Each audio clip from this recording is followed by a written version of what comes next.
सर्वमंगल मांगल्यम सर्वकल्याणकारकम प्रधानम सर्वधर्माणां जैनं जेतु शासनम जैनं जेतु शासनम। देवादिदेव 1008 श्री आदिनाथ भगवान की, परम पूज्य आचार्य गुरुदेव श्री विद्यासागर महाराज की, मुनि श्री विमल सागर महाराज की, 3 कमल कड़ों महाराजों की। बोले अनंत सागर जी महाराज की, अचल सागर जी महाराज की, मुनि संघ की। आचार्य कहते हैं कि जिन व्यक्तियों को आज अच्छा क्षेत्र मिला, अच्छे कुल में उत्पन्न हुए और धन वैभव से संपन्न है, वह पूर्व में किया हुआ धर्म का ही फल है। अगर पूर्व पर्याय में धर्म नहीं किया होता तो क्या होती दशा?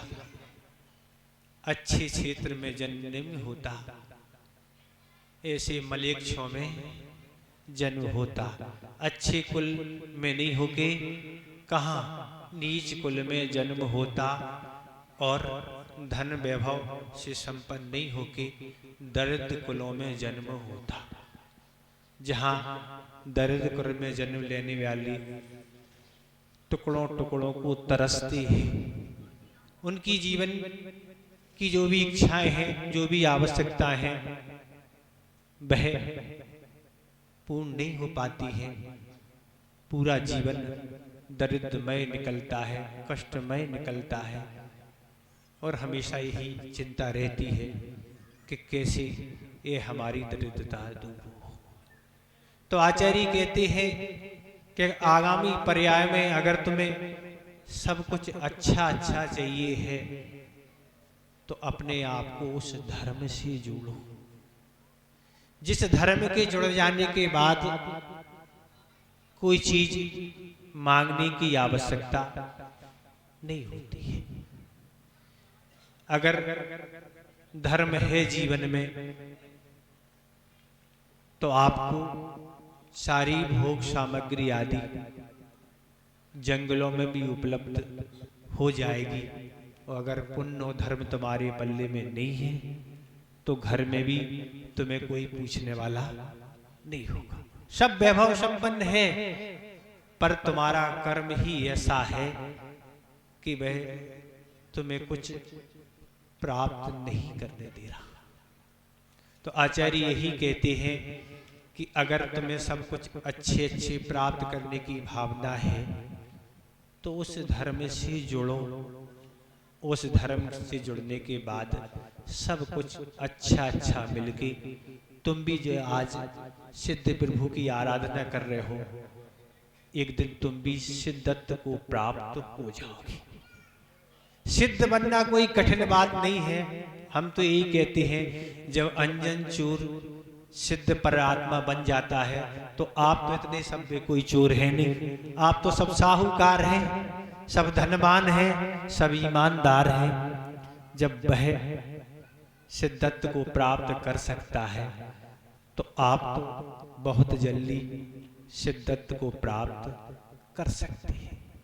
जैन धर्म की एक बहुत बड़ी विशेषता है, जैन धर्म कहता है कि हम तुम्हें जीवन भर नौकर बना के नहीं रख सकते।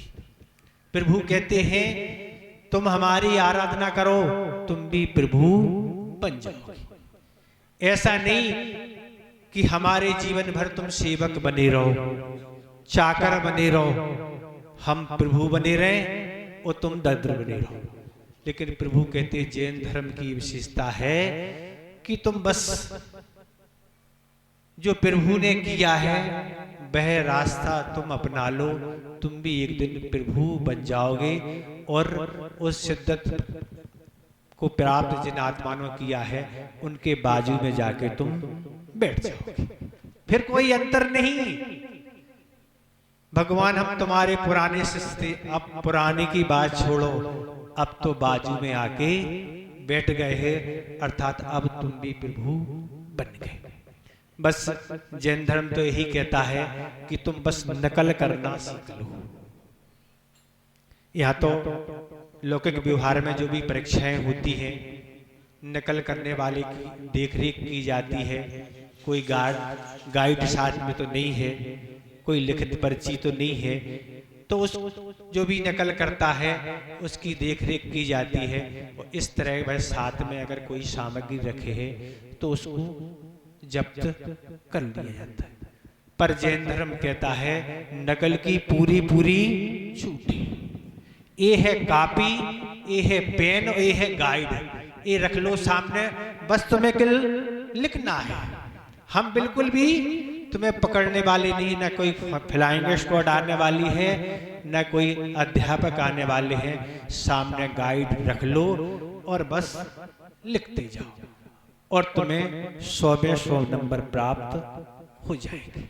तो जैन धर्म यही कहता बस नकल क्या करना है, वही नकल करना है जो हमारे सामने आज सिद्ध परमेष्ठी हो, चाहे आदि अरहंत परमेष्ठी हो, तीर्थंकर हो, कोई भी हो, जो मार्ग उन्होंने अपनाया है उसी मार्ग को आपको अपनाना है। जिस युक्ति से उन्होंने काम किया, जिन व्रतों को उन्होंने पालन किया, जिस पाप का उन्होंने त्याग किया, जिन विषय कषायों को त्याग किया, अगर उस विषय कषाय पापों को आप त्याग करते हैं तो आप भी सिद्धत्व को प्राप्त हो सकते हैं और हुई।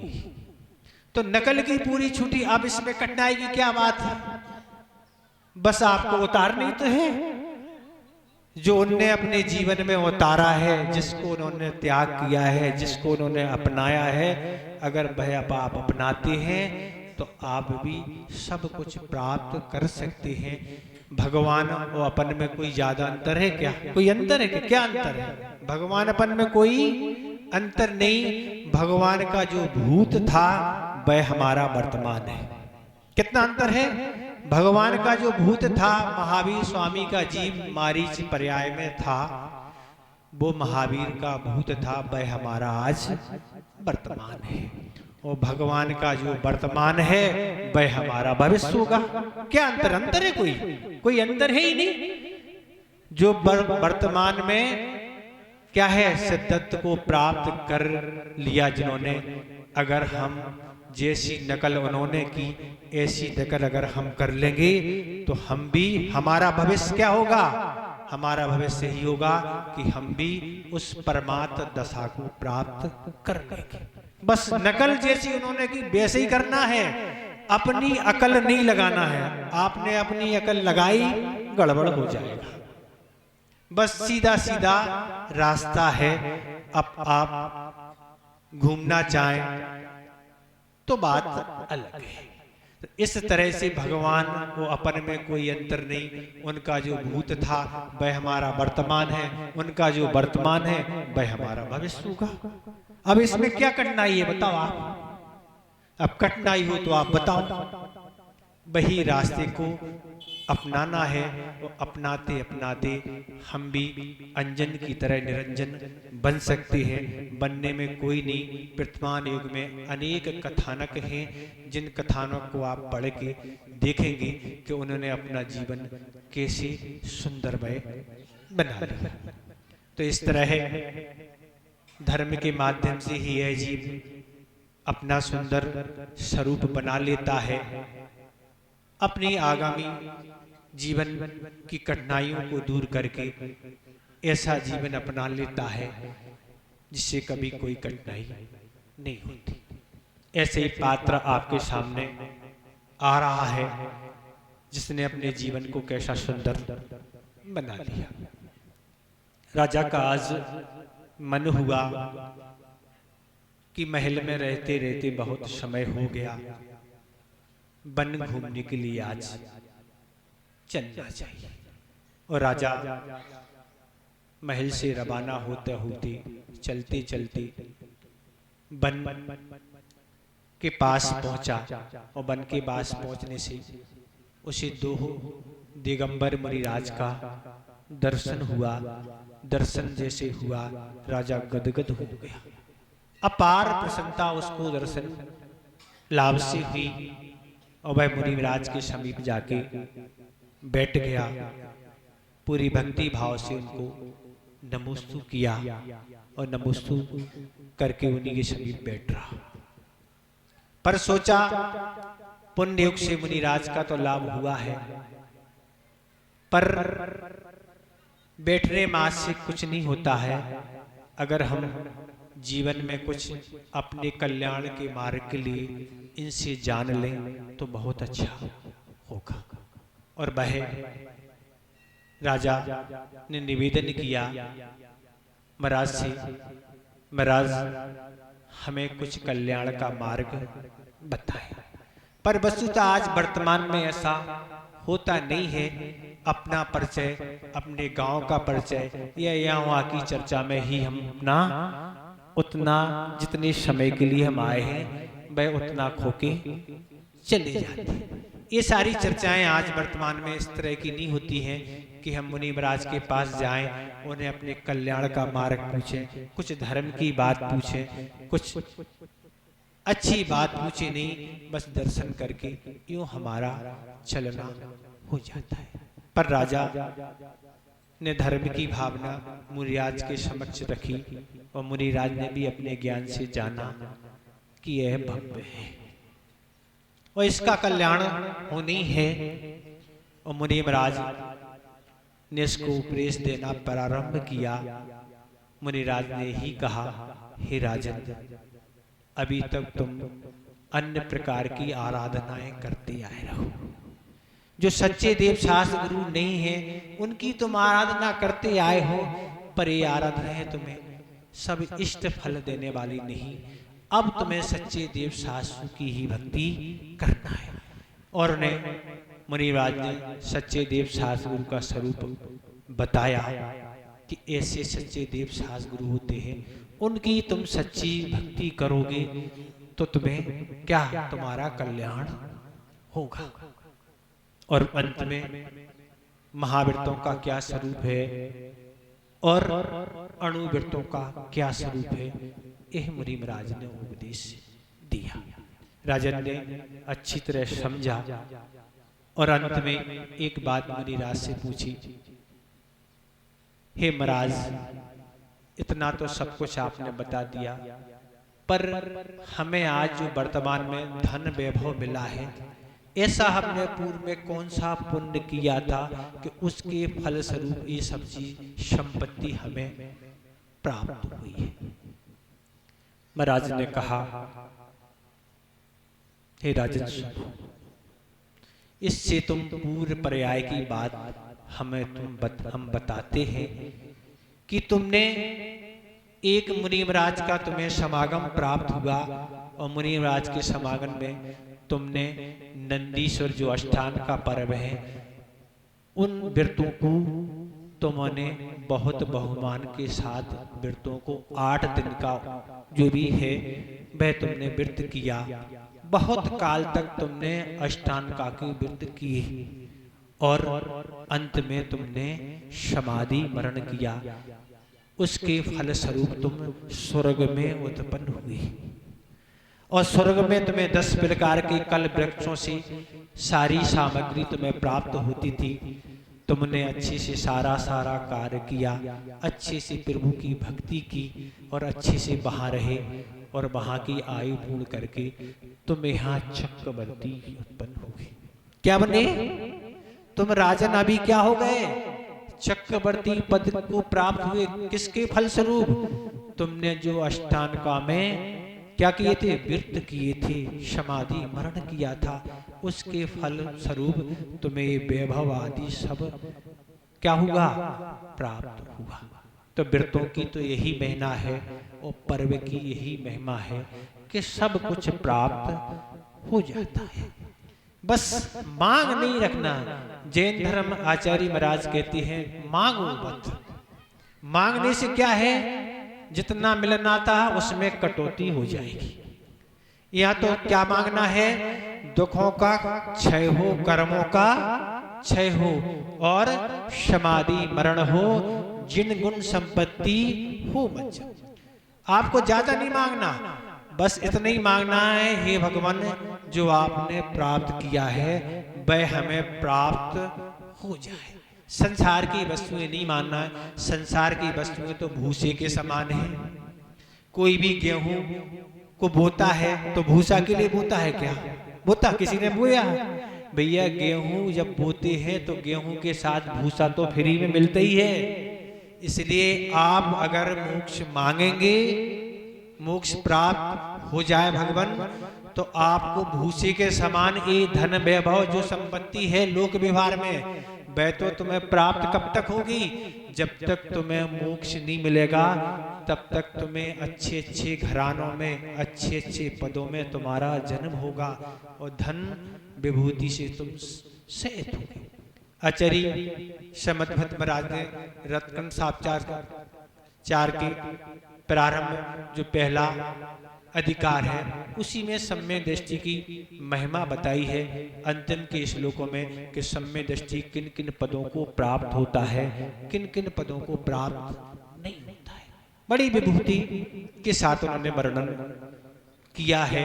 तो इस तरह उस राजन ने यह उपदेश सुना और अपना आगामी जीवन सुंदर बना। भाई चक्रवर्ती को पद को प्राप्त हो गया। तो ये तो सब पद निकट भव होते हैं, आगामी जीवन में ये सब मोक्ष को प्राप्त करेंगे। तो ये है पर्वों का महत्व। नंदीश्वर पर आप सामान समझ रहे हो महाराज, हम तो कुछ नहीं, ऐसा सामान नहीं है। जो विधि आगम में लिखी हुई है उस विधि से आप कर रहे हैं तो निरंतर आप पुण्य का संचय कर रहे हैं। वास्तव में ये पर्व पुण्य संचय के लिए कारण होते हैं, पापों को क्षय करने के लिए होते हैं। इन पर्व जो इस तरह से मनाते हैं वो अपना आगामी जीवन सुंदर बनाते हैं। आचार्य ने पर्व उन्हीं कहा है, आचार्य महाराज ने पर्व किन्हें कहा? जिसमें पाप और विषय कषायों की मात्रा घटे। पर्व किसे कहा? जिसमें पाप और विषय कषाय की मात्रा घटे और त्याग तप की साधना जिसमें बड़े पाप की मात्रा घटे। इस तरह से क्या है और पुण्य की मात्रा बढ़े, उनको बोलते हैं पर्द। पर्व उन्हीं को बोलते हैं। अच्छे अच्छे आभूषण हमने पहन लिए, अच्छे अच्छे वस्त्र पहन लिए, अच्छे अच्छे मिष्ठान हम ग्रहण कर रहे हैं और तरह तरह हम घूमने जा रहे हैं, तरह तरह की गप्पे गोष्ठी कर रहे हैं, तरह तरह से हम मनोरंजन कर रहे हैं। इनको पर्व नहीं कहते हैं। पर्व उन्हें कहते हैं जिसमें पाप की मात्रा घटे। सबसे पहला पाप है हिंसा। तो पर्व के दिन हमारे व्यापार नौकरी जहां भी हिंसा होती है उस हिंसा की मात्रा घटना चाहिए। तो हमें आनंद आएगा कि हम पर्व मना रहे हैं, हम उन जीवों को अभयदान दे रहे हैं, तब तो कोई बात है। हिंसा की मात्रा हम कहाँ घटा सकते, ये तो हम स्वयं समझे। हमारे द्वारा कहाँ कहाँ हिंसा होती है, पर पर्व के दिन हम उन पर्व के दिन में क्या कर देंगे? हिंसा की मात्रा को कम कर देंगे और उसका अभ्यास धीरे से बढ़ाते बढ़ाते आगामी जीवन में हम उसको नियम रूप में कर देंगे। उतनी देर के लिए हम पाप से बच जाएंगे। कहाँ कहाँ हिंसा होती है देखें आप। वस्त्र भी हमने अगर सीमित कर दिए, इतनी जोड़ी हम वस्त्र उपयोग करेंगे, तत्संबंधी आरंभ कम हो जाएगा, पाप से हम बच जाएंगे। कहाँ कर सकते, ये तो आप स्वयं विचार करें। और दूसरे नंबर का पाप है झूठ। उस झूठ की मात्रा को हम कैसे घटा सकते, कहाँ घटा सकते, ये तो स्वयं विचार करें। व्यापार में भी झूठ है, घर के कार्य में झूठ है, और मोबाइल तो आज झूठ का उपकरण है ही, बताते हैं उस पे तो झूठ बोला ही जाता है। ठीक है। आचार्य महाराज ने एक बार कहा था कि आज सत्य धर्म तो त्योहार जैसा दिखाई देता है। क्या है? जैसे त्योहार आता है ऐसे ही सत्य कभी कभार बोला जाता है। निरंतर व्यर्थ की चर्चाओं में कितना हम असत्य बोलते हैं।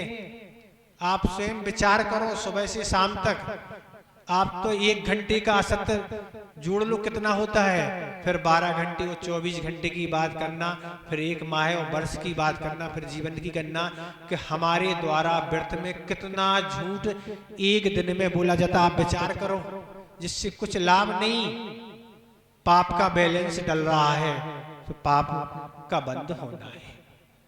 ऐसा असत्य हमारे द्वारा असत्य की मात्रा घटे तो हम सोच रहे पर्व अच्छा हम बना रहे हैं। तीसरे नंबर का है पाप चोरी। हमारे द्वारा कहाँ कहाँ चोरी होती है। व्यापार में भी चोरी है, नौकरी में चोरी है, व्यापार में टैक्स की चोरी है, और नौकरी में और चोरी, और घर की चोरी अलग है।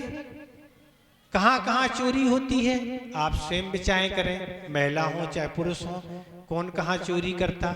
उस चोरी की मात्रा घटना चाहिए। चोरी का माल और भी कार है तो हमें लगेगा कि हाँ कुछ हम कर रहे हैं। चौथे नंबर का है कुशील पाप। तो जितना ईंधन अगर ब्रह्मचर्य व्रत का पालन करेंगे तो क्या होगा, हमें पुण्य का बंध होगा। 1 दिन का ब्रह्मचर्य व्रत का पालन करने से 9 लाख जीवों का क्या अभय दान होता है।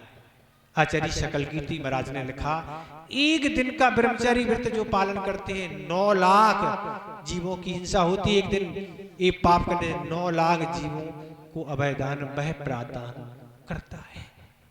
तो अगर ब्रह्मचर्य को पालन करना है तो ब्रह्मचर्य को जो दोष लगाने वाले कारण हैं, कुशील पाप को बढ़ाने वाले कारण, उन साधनों से हमें क्या है दूर होना पड़ेगा। तब हम इस ब्रह्मचर्य को सुरक्षित रह सकते हैं। ये व्रतों में सबसे कठिन ब्रह्मचर्य व्रत को आचार्य ने बताया है। ऐसे ऐसे आज मोबाइल तो सबसे बड़ा उपकरण है। जो मोबाइल आ गया फिर तो कुछ महाराज चाहिए ही नहीं। जब लॉकडाउन की स्थिति थी तब कोई ने कहा था, किसी ने सुनाया था, बस मोदी जी बस 2 चीजें बंद नहीं करना, एक नेटवर्क एक लाइट, बाकी सब बंद कर देना, बाकी हमें कुछ आवश्यकता नहीं है। तो सब तरह की मानसिकता वाले लोग हैं जो धर्म ध्यान करने वाले हैं, वे कहते सब बंद कर दो, हम तो अच्छे से धर्म ध्यान करेंगे। पर लॉकडाउन के समय में भी लोगों ने अच्छे से धर्म ध्यान करने वाले बहुत अच्छे से धर्म ध्यान किया, उस समय का उपयोग किया, पुण्य किया। पर पाप करने वाले पापों में लगे रहे। सब तरह के लोग हैं, सब तरह की मानसिकताएं हैं। तो इस तरह से कुशील पाप है।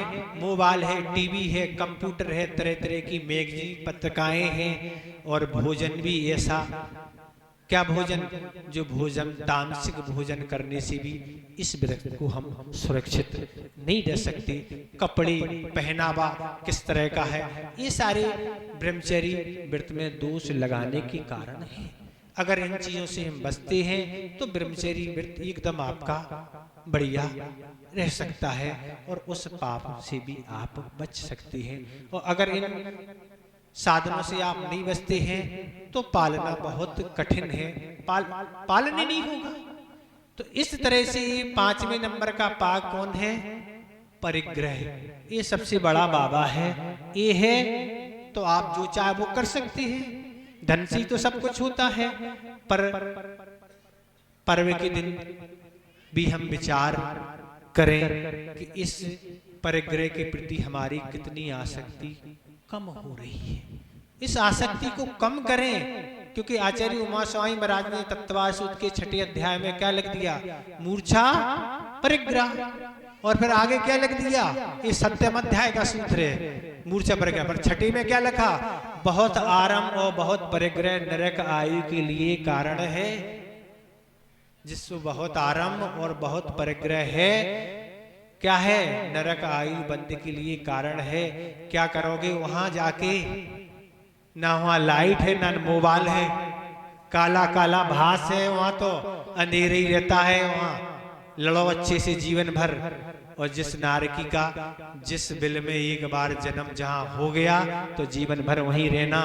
यहाँ तो जब लड़ाई हो जाती है तो बहुएं कहती हैं हम तो मायके चले जाएंगे, यहाँ चले जाएंगे, वहां वही मायका वही ससुराल है। जिस नरकों में ना ससुराल ना मायका वो ही है, जहाँ रहना तो रहना, वहाँ कोई व्यवस्था नहीं है। बहुत आराम बहुत परिग्रह का ये परिणाम है कि नरकों में 33 सागर उत्कृष्ट आयु होती है। जितना पाप अधिक करेंगे वैसे आप नरक में जाएंगे। ये पांचों पाप में कहाँ कटौती आप कर रहे हैं, तब पर्व का आनंद है। और हमारी वही स्थिति है तो फिर हम आनंद नहीं ले पाएंगे। और दूसरे नंबर पर अगर विषय के प्रति हमारी आसक्ति कम हो रही है, जो पंचेंद्रिय की विषय है, कर्णेंद्रिय की विषय, गीत संगीत है, निंदाएं आलोचना है, वह अगर घट रहे हैं तो आनंद आएगा। चक्षु इंद्रिय के जो पाप बढ़ाने वाले साधन हैं उन चक्षु इंद्रिय से कम हो रहे तो ठीक है। और तीसरे नंबर पे कौन सी है? घ्राण इंद्रिय, गंध सुगंधित पदार्थ, साबुन आदि, परफ्यूम आदि, ये कितनी तरह की चीजें हैं, एक चीजों से हम दूर हो रहे हैं तो पाप की मात्रा कम होगी। चौथे नंबर पर रसना है, रसना में न फंसना, और इसमें फंस गए। अगर जब पर्व है अच्छे अच्छे मिष्टान में समय बिता रहे हैं तो पर्व मनाने का मतलब है क्या? त्याग का नाम पर्व है, जहां त्याग हो। पांचवें नंबर पर स्पर्श इंद्रिय है, एसी, कूलर, पंखा, हीटर आदि तरह तरह के स्पर्शन होते हैं जिनकी मात्राएं अगर घट रही हैं या पूर्ण रूप से त्याग कर रहे हैं तो इन पंचेंद्रिय विषयों से हम कम हो रहे हैं। और तीसरे नंबर पर कही थी कषाय, अगर क्रोध मान माया लोभ जहां घट रही है उसको बोलते हैं पर्व। क्रोध का क्या परिणाम निकलेगा तो अनेक कथानक देख लो, उसका कथानक आप चक्रवर्ती का देख लो कि उस रसोईया पर क्रोध करने का, गरम खीर डालने का क्या परिणाम हुआ, नरक जाना पड़ा। और दीपायन मुनि का क्या होगा। अनेक कथानक। क्रोध का क्या है? 1 मिनट का मजा और बरसों की सजा।